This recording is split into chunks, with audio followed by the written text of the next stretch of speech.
শুভকামনা রইল প্রিয় দল নোয়াখালীর জন্য। নোয়াখালীর জন্য হিপ হপ, নোয়াখালী নোয়াখালী নোয়াখালী।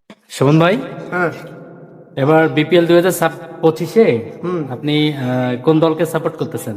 ভাই এবার গতবার রংপুর ছিলাম হালকা করে, তার গতবার ছিলাম ঢাকার, তার গতবার ছিলাম ঢাকার।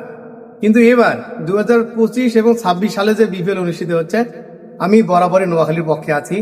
নোয়াখালীর দলের যে খেলোয়াড়গুলো তাদের ভিতরে একটা স্টামিনা কাজ করে, বাড়িটা দূরে রাখি না মনে করবে খাইতেছে নোয়াখালী মানুষ তো।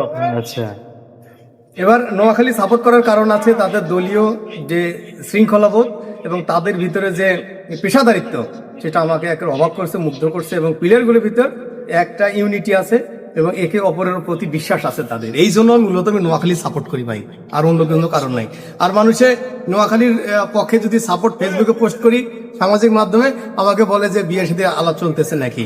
সত্যিকার অর্থে এটাও একটা ঠিক, হ্যাঁ এটা 80% রাইট, কারণ নোয়াখালীতেই বিয়ে করার সম্ভাবনা বেশি। ওই জন্য নোয়াখালীকে সাপোর্ট দিচ্ছি, যদি নোয়াখালীতে সাপোর্ট একটু পাই এই জন্য।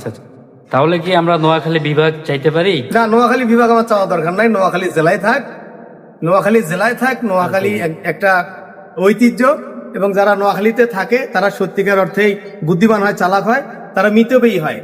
অন্য অন্য অন্য যে মানুষগুলো থাকে সেগুলোর মতো অপব্যয়ী হয় না। নোয়াখালী মিতব্যয়ী, নোয়াখালী খুব ভালো, নোয়াখালী মিশুক, নোয়াখালী